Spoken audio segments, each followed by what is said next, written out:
What's up, guys? Thanks for checking this out. Here with Eric Sim. For those who don't know, Eric is a former minor leaguer, started as a catcher, transitioned to a pitcher. He's got an awesome social media, so if you haven't checked it out, you should. It's at King of Juco on Twitter, and then at eSim3400 on Instagram. And then what's your YouTube? I don't know your YouTube name. That's fucking Eric Sim. That'll work. Yeah, you'll find him. Search Eric Sim, you'll find him. So Eric and I have been working together for a little bit now. What's it been? You said it was day 146. Is that what it was? 146 of starting Project 95 or Die with you guys. And obviously I was training a little bit on my own end for about a year and a half or so, about a year and a half. Yeah, I say around there. So, but nothing like it was mostly just for fun, and I was like drinking and I was just fucking being a shit show like I was. Then I just took it obviously way more serious with this Project 95 or Die, and then I basically transformed my body and everything. So yeah. Awesome. Yeah, so almost 150 days into this of taking it pretty seriously.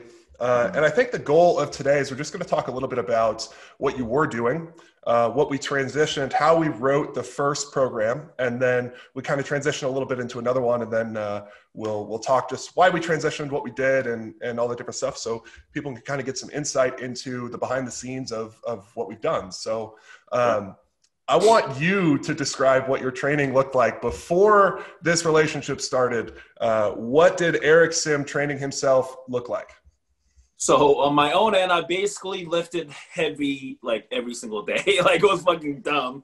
Like I'll go like a squat day, and I'll fucking squat like 520, which is like my max. And I basically do that every time I go. And then I'll do some pauses, I'll do like 3 by whatever, threes or whatever. Right. And then I worked out like every day, which is fucking dumb. So I give my body like no recovery time basically. I was just like pushing, and I'll either break or just like fucking, get hurt basically. So I just squat on a day, deadlift the next day, fucking bench the next day, back. That was just dumb. It's just like every single day working out heavy. And I'll throw maybe like once a week or a couple times a week if I feel good.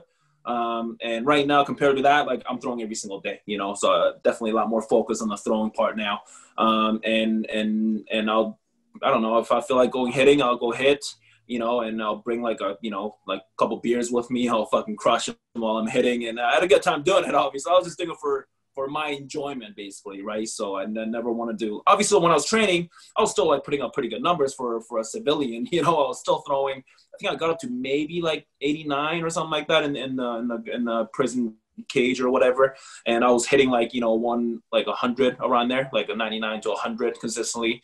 And that obviously I think that was a good base for me, right? So, because if I didn't do shit, it would have been a lot harder for me to get to where I am now, Yeah. So everything that I did before, it definitely, helped, but it wasn't very smart. Like, funny story, when Mike, CEO from Driveline, when he called me, he's like, hey, whatever you're doing is fucking dumb. It's just like, don't be fucking a dumbass, and fucking, let's get you on a program. I'll hook you up with Dean. And that's basically how this all started, so. Yeah, I think that's actually one of the biggest overlooked pieces of this Project 95 or Die with you, is that the people don't understand that, sure, this is day 146 of Project 95 or Die, but they don't realize that it really isn't, because everything that you did before Right. really mattered also. We were able, like day one, I think you pulled down, which is not normal. Like you can't do that if you aren't on ramp. So right. I didn't really need a whole on ramping, for example, because I was already throwing basically max effort, right? So it's not like my body couldn't handle it. And I think that's why my starting point was a little bit higher than the other people. And although my velo, like I think my first ever pull down with Project 95 or Die was like 93. Top was 93. I was mostly like 90, 92. And then I got up to 93. And I was like stoked about that because I wasn't doing that before on my own end. So like when I was meeting you guys in half, basically my starting point was good. Because I already did all the stuff I was doing on my own. It wasn't the smartest thing ever, but I was still like, I'm still strong. Like, I was still like body wise, I wasn't like in the best shape like right now I am, but I was probably like around 275 to 280 pounds, and I started 290, so fucking, I was still kind of like lowering myself and like kind of doing my own end. But obviously I didn't take it anything like too seriously as extent I do now, you know. Yeah. So everything that I do is basically focused on throwing fucking 95, you know, like I'm controlling everything from eating, sleeping to, you know, throwing, controlling all my efforts, right? So I think these are huge components that people see now. That's a reason I share all my shit, you know, is not to be like, hey, look where I am now. That's not the point. The point is to show you like what I started with and all the daily, you know, stuff that I do, and to get to where I am, you know. And at the end of the day, I mean, and you know, numbers don't lie. You know, I'm at the point at myself right now, you know, for a reason. So yeah, absolutely. So I think it gives a good perspective of just kind of the craziness that was going on. If your workout was basically lift heavy 6 to 7 days a week, throw whenever, there wasn't really timed, and then kind of hit whenever. So yep. like hitting off the tee. So the first thing that I did, obviously, you know this, Eric, when we came in, was I was like, look, you should time out your training stimuli a little bit better. So what I meant by that is the throwing and the lifting should be coordinated together. So when you apply a training stimulus, it should be from a position where you aren't fatigued from a training stimulus that you've done before, so you can get the maximum amount out of it.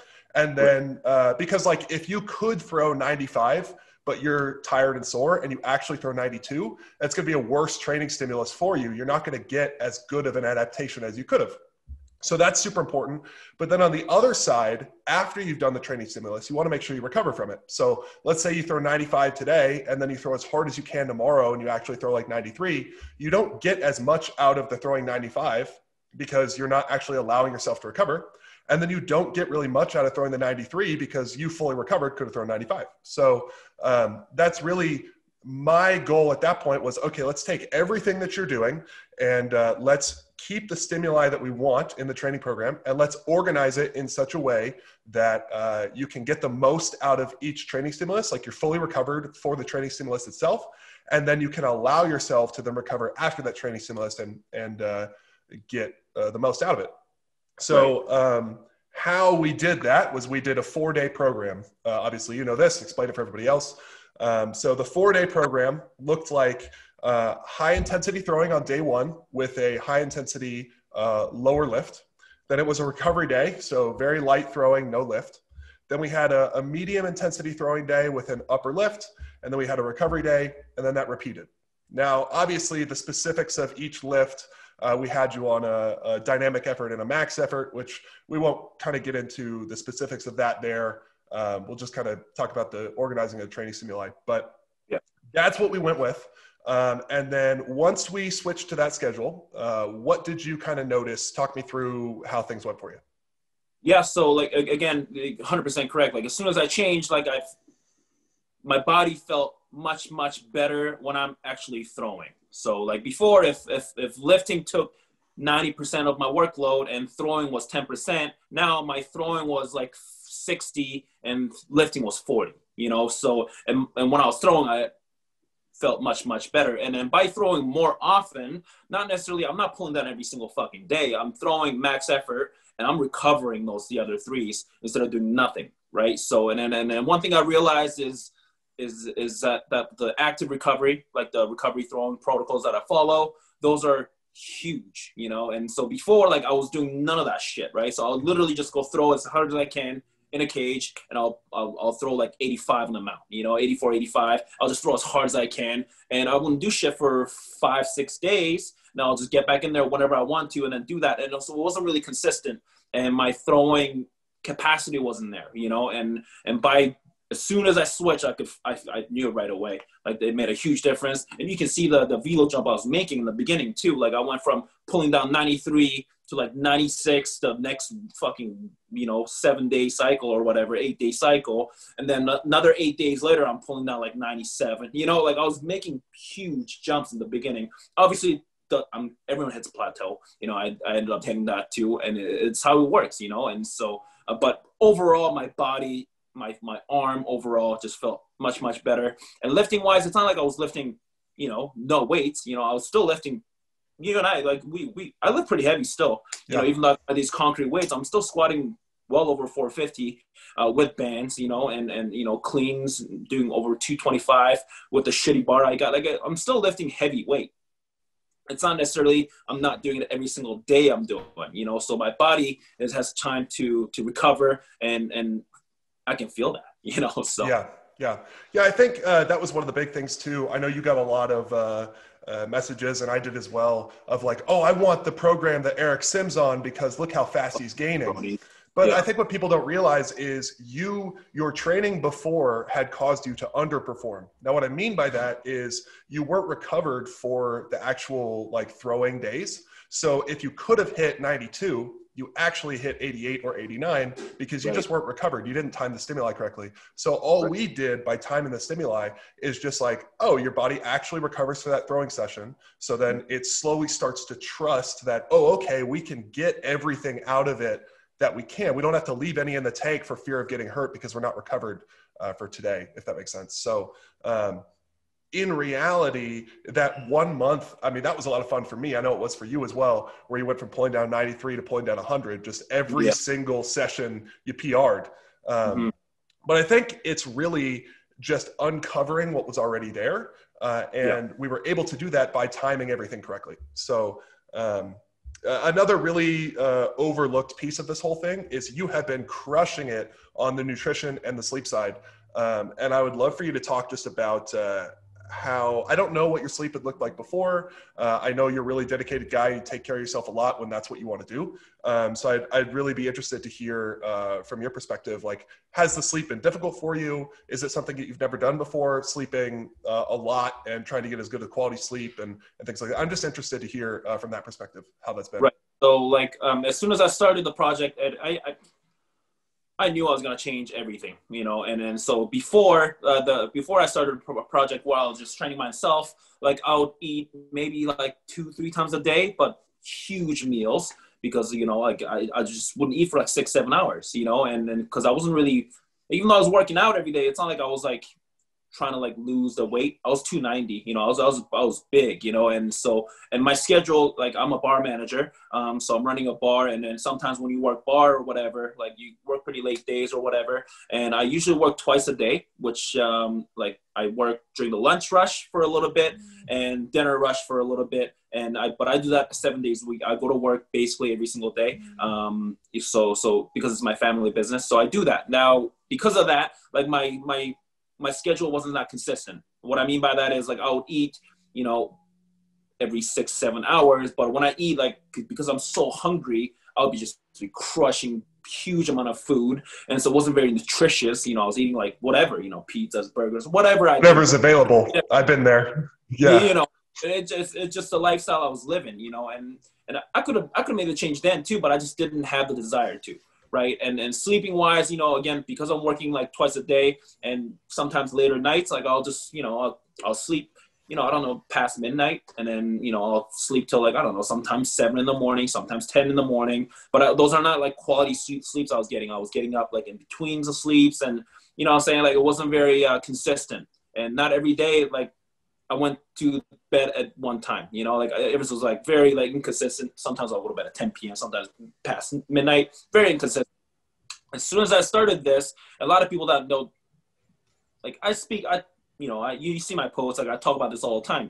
Nutrition, I'm eating 5-6 times a day, like now, and I'm sleeping 8 to 10 hours a day. And a lot of people disregard that fact because, you know, what they see is me pulling down and fucking hitting PRs and shit like that. But you don't know all the shit that I'm doing now on the other side, the recovery side of things. On recovery days, I take it just as serious as I do on fucking velo day. You know, on velo days, you see me, you know, doing smelling salts and pulling down or whatever. That's all fine. But I'm also, you know, on recovery days, I'm getting all my meals in.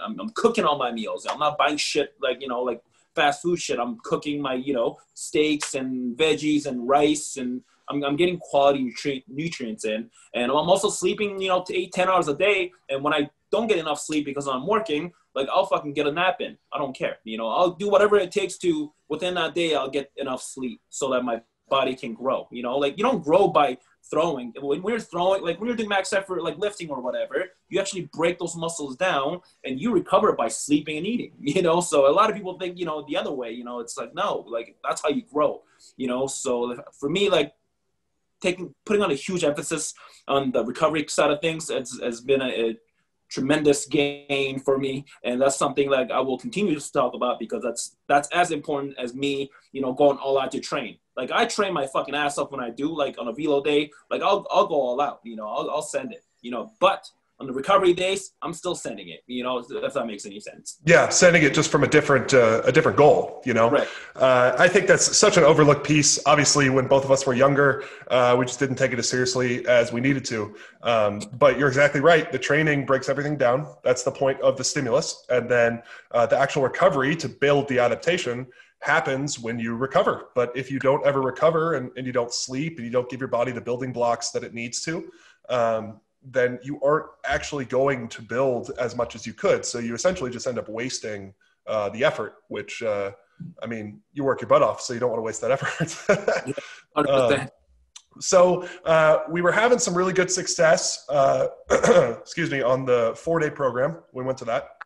And then we ended up changing to a 5-day program after a little bit. And how long? It was probably, what, maybe? Month and a half, maybe a couple months, you know, like, so. Yeah, maybe 2 months in or so. Recent.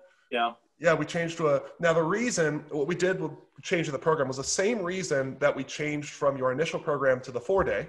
And then we changed to a 5-day. Now the 5-day was velo throwing and lower lift on day 1, right. Recovery on day 2, recovery on day 3, upper lift with a medium intensity throw on the next day, and then recovery the day after that. So we added one more day after the velo day, strictly to just give you some more time. Because I know my question to you was, do you feel like you are fully recovering in between each throwing day?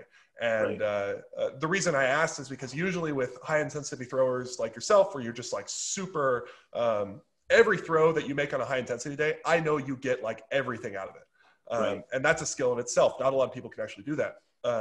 So I know from that being, I was very similar to that, obviously. So I know that 4 days is like, it'd be a pretty quick turnaround. So your velo was kind of not necessarily stalling, but it was going up and down a little bit on those days. So I had the feeling that you weren't fully recovering. And then you obviously were like, yeah, I think 4 days is a little too short. Let's try 5. So we went to the 5 and tell me what happened when we went to 5.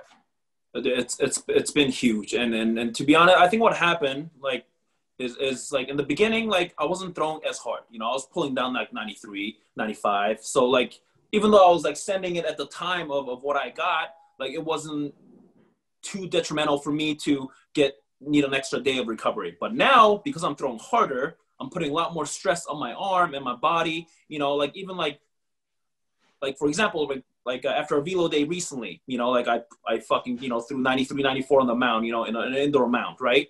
And I was feeling different soreness, right? So before I wasn't feeling anything. Now I'm getting these weird soreness from my left hamstring, for example. You know, it's just like because I'm bracing and I'm like rotating so much quicker now, you know, like so different body parts were starting to feel, you know, and so what happened was like in the beginning, I don't think I was throwing that hard enough for me to get that extra day of recovery. But later on, when I was pulling down 100 and fucking, you know, throwing like, I got up to like 90, 93, 94 still outdoors, like when I was training with a 4-day cycle, and I was beat, man, like, and I was just like, and you were seeing the velos too, like I'll go from like 94 and next day I'll go like 89, you know, and obviously everyone hits that plateau at some point, but it was a very dramatic, you know, like, so I was like, what the fuck's going on? And every time I threw, like, not every time, but like a lot of times I'll throw, I didn't feel as good, obviously, because I'm not recovered, because I'm still sending it, but my way of sending it was much higher on a stress level,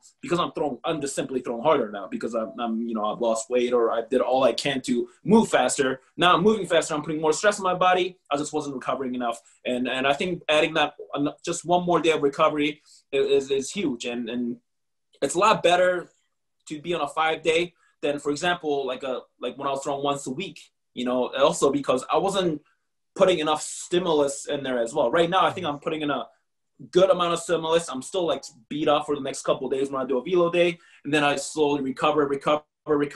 By the fifth day, I'm feeling pretty good, you know. And so I definitely get that extra day of recovery has been huge. Now, would I recommend that for everybody? No, because I don't know how much effort you put in. You know, if you throw like a bitch on a velo day, I don't think you need a 4-day. You know, I really don't. You know, and everyone's a little bit different. Everyone can tolerate a different amount of pain, and so I think it really depends on people. But yeah, that's for me. It's been huge, and ever since then, in the beginning, I was kind of like steady, and now I've been making pretty like big gains lately. So I'm pretty excited where it's going.